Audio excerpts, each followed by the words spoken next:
ഏറ്റവും കൂടുതൽ ആക്രമിക്കപ്പെടുന്നത് SFI പ്രവർത്തകന്മാരാണ്.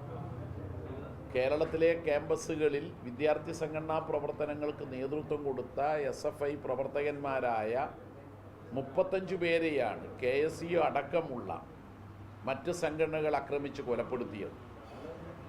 എന്നാൽ ക്യാമ്പസുകളിൽ വെച്ചോ പുറത്തു വെച്ചോ SFI പ്രവർത്തകന്മാർ മറ്റേതെങ്കിലും വിദ്യാർത്ഥി സംഘടനാ പ്രവർത്തകന്മാരെ ആക്രമിച്ച് കൊലപ്പെടുത്തിയ ചരിത്രമില്ല.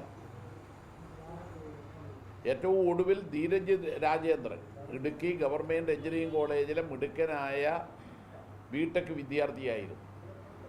അദ്ദേഹത്തെ ആ കലാലയത്തിൽ വെച്ച് ആക്രമിച്ച് കൊലപ്പെടുത്തിയത് KSU യൂത്ത് കോൺഗ്രസ് അക്രമി സംഘമാണ്. ആ കൊലയാളിയായ പൈലിയെ കൂടെ നിർത്തി ഉപതെരഞ്ഞെടുപ്പ് സമയത്ത് പ്രചരണം നടത്തിയ പാർട്ടി കോൺഗ്രസ്സാണ്. ആ കൊലയാളിയെ തോളിൽ കൈയിട്ട് ലാളിച്ച് വളർത്തി ഞാൻ ഇയാളെ സംരക്ഷിക്കുമെന്ന് പരസ്യമായി പ്രഖ്യാപിച്ചത് KPCC പ്രസിഡൻ്റാണ്. അതുകൊണ്ട് SFI പ്രവർത്തകന്മാരല്ല അക്രമത്തിന് ഉത്തരവാദികൾ. KSU അടക്കമുള്ള മറ്റ് സംഘടനകളും അതിൻ്റെ രാഷ്ട്രീയ നേതൃത്വവുമാണ് കലാലയങ്ങൾ സംഘർഷ ഭൂമിയാക്കി മാറ്റിയത്. ഈ ലഹരി ഇങ്ങനെ MDMA രാസലഹരി ഉൾപ്പെടെ മറ്റ് സംസ്ഥാനങ്ങളിൽ നിന്നൊക്കെ വ്യാപകമായി ഇങ്ങനെ വരികയാണ്. അത് തടയുന്നതിൽ നമ്മുടെ സംവിധാനങ്ങൾ പരാജയപ്പെട്ടു പോകുന്നുണ്ട്. ലഹരി തടയാൻ എക്സൈസ് വകുപ്പോ പോലീസ് വകുപ്പോ മാത്രം വിചാരിച്ചാൽ സാധിക്കില്ല. എന്നാൽ അവർക്ക് ഉത്തരവാദിത്വമുണ്ട്, അതവർ നിർവഹിക്കുന്നുണ്ട്.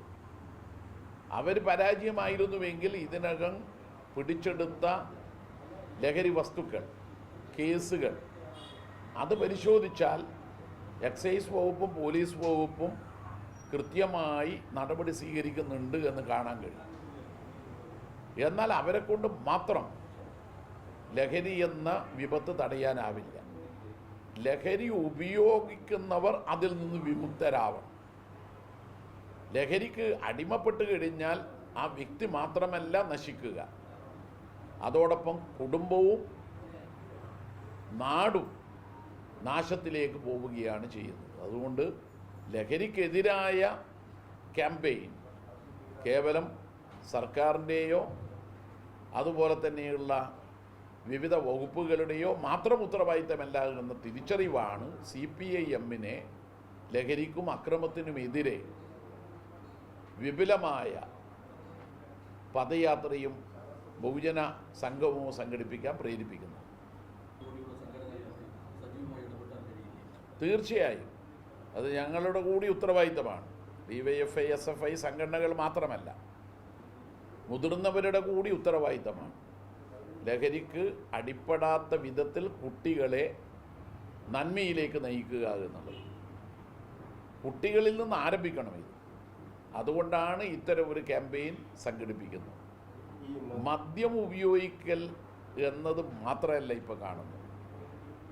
ലഹരി വസ്തുക്കൾ മസ്തിഷ്കത്തെ അപകടപ്പെടുത്തുന്ന ലഹരി വസ്തുക്കൾ, മാരകശേഷിയുള്ള ലഹരി വസ്തുക്കൾ അതുപയോഗിക്കുന്നതാണ്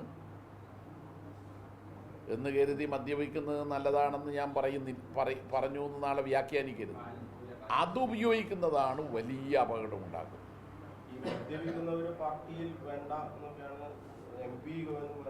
അതെ, മദ്യപിക്കുന്നത് ലഹരി വസ്തുക്കൾ ഉപയോഗിക്കുന്നവരെയും പാർട്ടിയുടെ ഉത്തരവാദപ്പെട്ട ആളാക്കി മാറ്റാൻ കഴിയില്ല. സമൂഹം അത് അംഗീകരിക്കില്ല. MV ജയരാജൻ മദ്യപിച്ചിട്ട് നാളെ ഈ പാറക്കണ്ടിയിൽ നടന്നു വരുമ്പോൾ ഒരു സ്ഥലത്ത് റോഡരികിൽ വീണാൽ അത് പരിഹസിക്കുന്ന വിധത്തിലേക്കാണ് നാടെത്തുക. അതുകൊണ്ട് അതിൽ ഉറച്ച നിലപാടാണ് CPM. അത്തരം ആളുകൾ എന്ന് പറഞ്ഞാൽ അവരെ അടക്കം പാർട്ടിയിലേക്ക് കൊണ്ടുവരണമെങ്കിൽ അതിൽ നിന്ന് അവരെ വിമുക്തരാക്കുക. നമ്മുടെ സമൂഹം പല രീതിയിലുള്ള മാലിന്യങ്ങൾ കൊണ്ട് മലീമസമായിരിക്കുകയാണ്. അങ്ങനെയുള്ള മാലിന്യങ്ങൾ ബൂർഷ്വാ സമൂഹത്തിൻ്റെ ഭാഗമായി ഉണ്ടാകുമ്പോൾ അതിൻ്റെ ചെളി കമ്മ്യൂണിസ്റ്റുകാരനും തെറിച്ചു വീണേക്കാം.